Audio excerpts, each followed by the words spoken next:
Magandang buhay mga kaani, na ito na naman po si Kuya Harvest para magbigay ng konting tips and ideas po sa atin pong mga kasamang magsasaka. So ang pag-uusapan po natin ngayon yung 40 kilos na binhi. Sapat na daw po sa isang ektaryang palayan. So magkikwenta po tayo ngayon, ano po? So ito pong binhi na ito ay tumutukoy po doon sa 40 kilos na palay na certified seeds.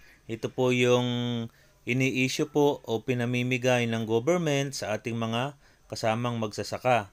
So ito pong certified seeds, ito po ay binhi na galing sa bunga ng registered seeds. Yan. So yung registered po ay yung may tag na kulay green na itinatanim naman ng mga seed grower. Ano po? So sabi nga, pinadadami at pinagbibili ng mga accredited seed growers. At ito namang mga seed growers na ito ay under the supervision of seed inspector. Ano po, yung field nila. Habang lumalaki yung palay, ito po ay ini-inspeksyon ng mga seed inspector. So ito po ay mayroong kulay asul na tag ng National Seed Quality Control Services o ng BPI. Ano po, yan, sangay po ng government na authorized na sila po ang mag-test ng mga seeds galing sa seed growers. Ano po. Ayan. So kung wala pong tag, ang galing ang pinamigay ng government sa inyo, so ibig sabihin po hindi po sila na-certifyan na certified seeds ng National Seed Quality Control Services. So ang tawag po doon sa mga tag na pinamigay ng pamahalaan ng gobyerno na walang tag ay mga high quality seeds. So mga quality seeds pero hindi certified seeds. So bakit po 40 kilong certified seeds ay sapat na sa isang ektarya? So ang certified seed po ay nakapagbibigay ng 5 hanggang 10% na taas na ani. So ito po ay totoo. Bakit po? So papaliwanag ko po sa inyo. Kapag po tayo ay nagtanim ng palay na inani natin nung nakaraang taniman, hindi po natin masisigurado yung pagkapuro nito. Maaari pong ito ay may mga lahok na o yung higit sa dami na sa pinapayagan. Ano po? Yan. So paano po natin masasabing may lahok? For example po, nagtanim po kayo ng variety na 15 days ang maturity. O yan. Tapos, may makikita kayo na suwi na sumasapaw na agad. Yan. Tapos, nung sumapaw na agad, nahinog na agad yung mga yon. Tapos, saka nyo palang makikita yung karamihan ng palay nyo ay sabay-sabay sumasapaw. At pagkatapos naman, may makikita naman kayong mga suwi na bago pa lamang sumasapaw. So anong ibig sabihin? May nauna na nahinog na, tapos meron namang kalahatan ay nakikita nyo kasalukuyang nahihinog at meron namang nasapaw pa lang. Ibig sabihin, ang variety nyo na naitanim ay maaaring 3 klase na. Kahit na isang variety lang na alam mo ay 115 days. Bakit po? Sapagkat maaari yung mabilis o yung maunang nahinog ay yun yung mga early maturing variety na halo. At yung mga huli namang nasapaw pa lang, ito naman yung mga late maturing variety na halo pa rin. So kapag siyempre ang gagapasin mo dyan, yung karamihan, yung pinakamarami. Ibig sabihin, natapon na. Natapon na yung nauna at yung huli, hindi naman na mapapakinabangan. Kaya ang mangyayari, sa estimate po ng pag-aaral, ayun pong natapon na yun ay around 5 to 10% na kabawasan sa ani po natin.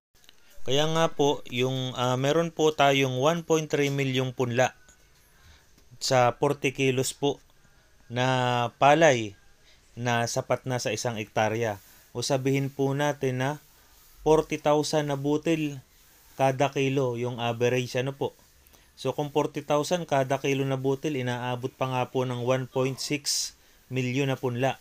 So ilan po ba ang kinakailangan po natin? So sa 1 square meter po, 25 punla lamang po ang kinakailangan natin sa bawat isang tundos. So 25 square meter. So 25 punla times 10,000 square meter. So umaabot po siya ng 250,000 na punla ang kailangan natin sa isang ektarya. Ngayon, dahil ang tinatanim naman natin minsan mga tatlo-tatlo, kada tusok sa may distansya na 20 by 20 centimeter. So lumalabas po na 750,000 ang kinakailangan nating punla sa isang ektarya. O ay samantalang ang 40 kilos ay umaabot ng 1.3 to 1.6 milyon na punla. So napakadami So bakit po yung iba nating magsasaka ay kinakailangan pang magpunla ng mas higit pa sa 40 kilos o isang sako.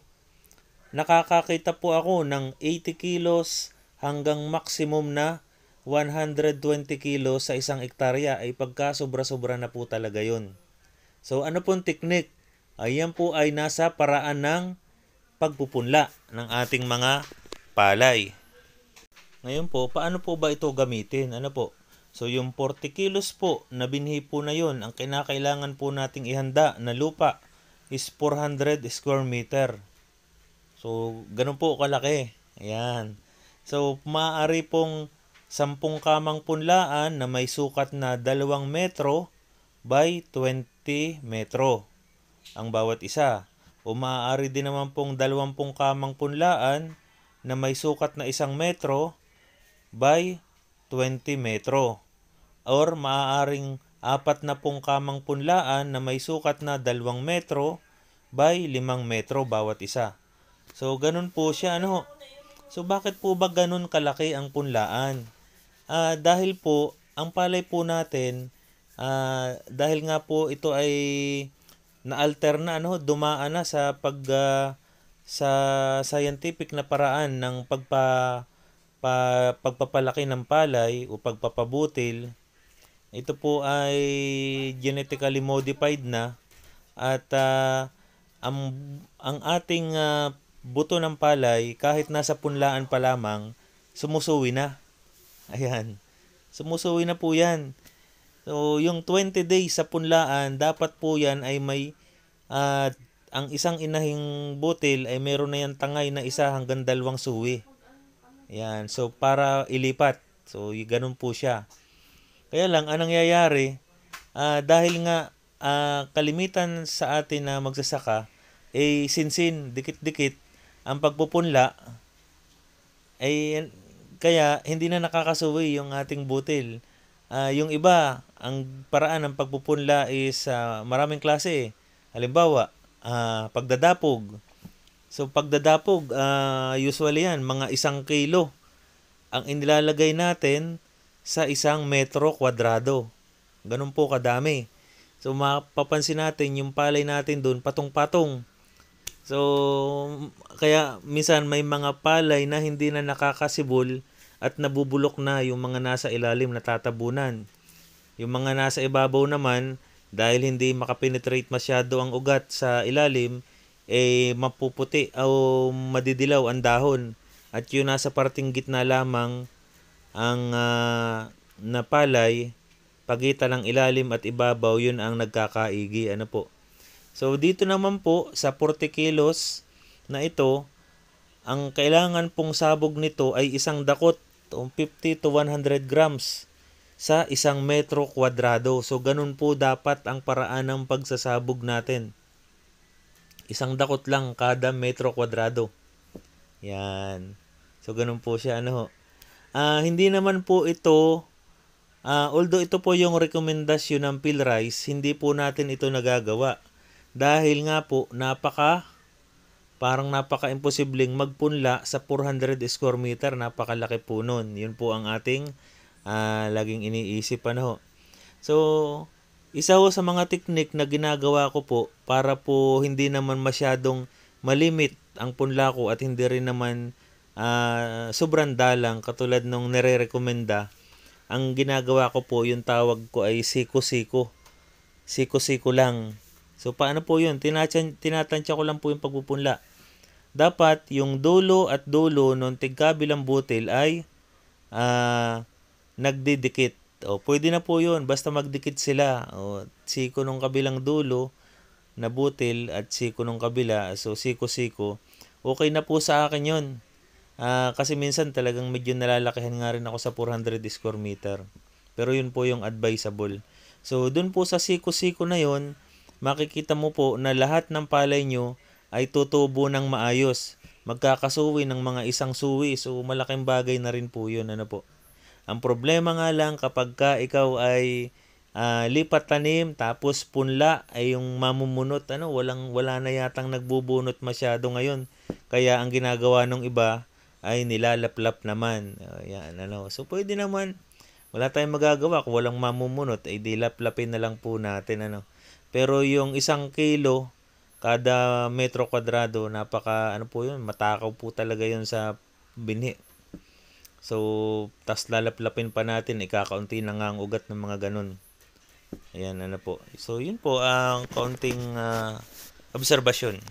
So, halimbawa naman po, meron po kayong magbubunot ng punla, di mas maganda po, para madali naman ang pagbubunot, ay maghalo po kayo ng organikong pataba sa ibabaw ng kamang punlaan. Yan, gumamit po kayo ng mga kusot, mga binulok na bagay, tulad ng mga pinatuyong dumi ng manok, inuling na ipa o yung carbonized rice hull, mga dayami. Ayan po, mga yan ay nakakapagpadali po para mabunot ang punla. So, of course naman po, dapat po ay maganda yung water management natin. Baka naman naglagay ka nga, hindi naman maganda ang pagkakapapasok at palabas mo ng tubig, di matigas din ang punlaan. Ayan, so idagdag ko na rin po na isabog po dapat ng pantay-pantay ang 40 kilos na certified seed sa kamang punlaan, katulad po nung binabanggit natin kanina. Mahalaga rin po na sundin ang tamang sukat ng kamang punlaan kung kakayanin upang matiyak ang malusog na paglaki ng mga punla, dahil nga po may mga suwi-suwi na po sila. So ilipat po sa gulang na 20 to 25 na araw. Pero minsan ako 18 inililipat ko na po. So yun lamang po, at like, share, and subscribe para po tayo ay marami pang malaman tungkol kay palay. Yan.